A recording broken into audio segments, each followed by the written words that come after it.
Hey everybody, it's Angie. I'm here on the Royal Caribbean Ovation of the Seas. Let's take a look around. One of the first questions I get is how big is the ship? Well, the Royal Caribbean Ovation of the Seas launched in 2016 and can hold up to 4,900 guests. So where do all these guests sleep and what are the cabins like?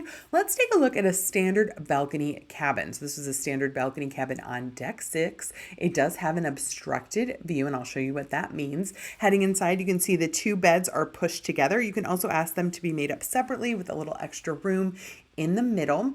Heading into the bathroom, I thought this was a decent sized bathroom. The shower itself was a little bit bigger, maybe about 10 to 15% bigger than I've had in other standard balcony cabins. The sink was a little small, but there was plenty of storage among the shelves.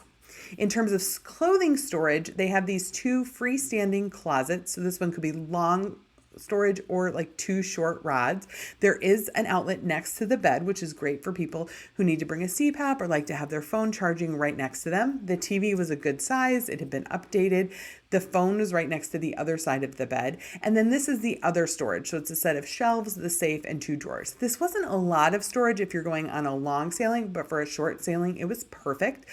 Lots of outlets near the desk, two regular plugs, two USB. That tea kettle was only for the Asian sailings.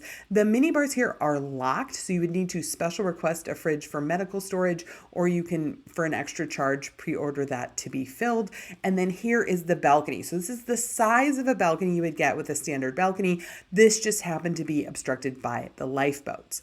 So where is the Ovation of the Seas headed? Well, right now for summer of 2025, it is headed to Cabo, the western coast of Mexico, and then it will move to Asia doing Japan and Singapore sailings.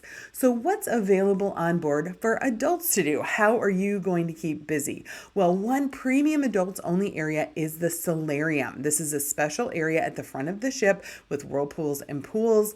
Another great area for adults is the upper part of the music hall. This has pool tables, a bar, you can listen to live music. The ship in general has a lot of lounges and live music available in the evening if that's something you're really interested in. Not a lot of sports viewing areas, so if that's something important to you, we may need to find you a different ship, but there is plenty of gambling, so there's a casino on board. If you're active, they turn this into pickleball courts. You can also do the surf simulator. They have different levels depending on your ability, and then they have the iFly skydive simulator and the rock climbing wall. So if you're a little more adventurous, there are things on board. Now, kids can do some of those things as well, but they also have this world's tiniest lazy river and splash park with some slides available for the younger kids. So this is right on the pool deck. There is an enclosed pool and an open air pool, so you don't have to worry if it's raining. There is an enclosed space where you can take the kiddos. Here's a closer look at those slides and the little splash park area,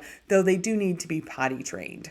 They have special areas for teens, tweens, and kids. And then, of course, they have what I like to call the kiddie casino, which is the extra charge arcade room. When it comes to supervised kids activities, there's a full list of options. They also have bumper cars. They turn the pickleball courts into bumper cars.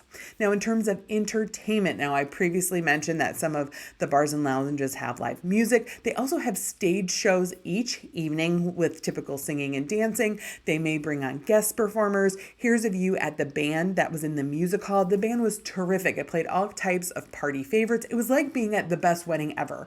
People could get up and dance and sing along. They also had a Latin band in boleros, and then they had parties in the evening. So this was the big 80s party that took place in a special venue called 270, which also has a special show each evening. Well, not every evening. They have special events in the evening, but then they have the Spectra Cabaret, which is a reservation only show. So how does dining work? There's a lot of included dining. So when it comes to casual dining, the Windjammer is the buffet. It's open for breakfast, lunch, and dinner, has the most extended options, and is going to be your best bet if you're hungry throughout the day to come here and grab a snack. It has a wide variety of options. Fish and chips is a casual grab and go on the pool deck. It has fried chicken, fried fish, and of course, chips, aka fries.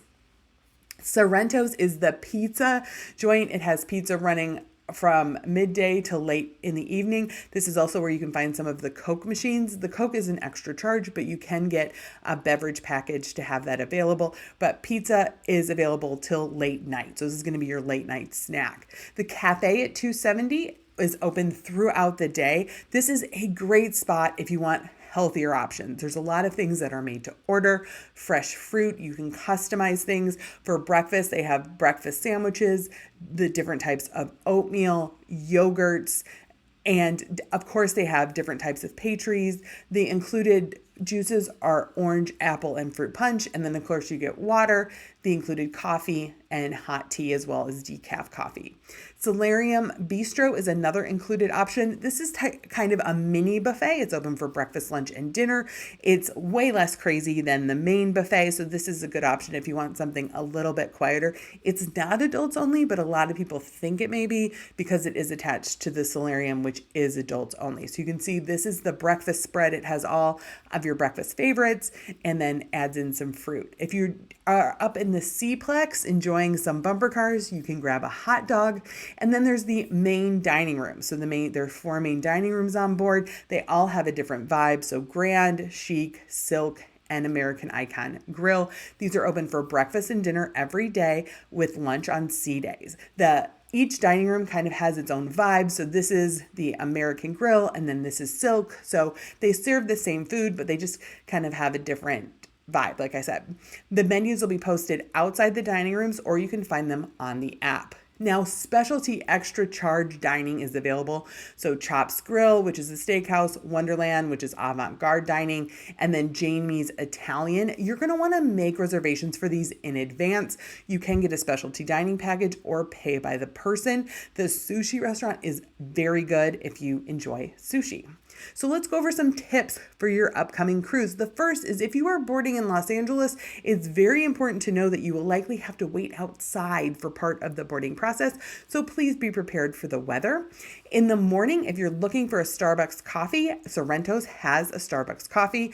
Definitely check out the dining room for breakfast if you want healthier choices. They had an egg white burrito and then a special potato bowl. If you're looking for non-smoking casino, it's located in the music hall.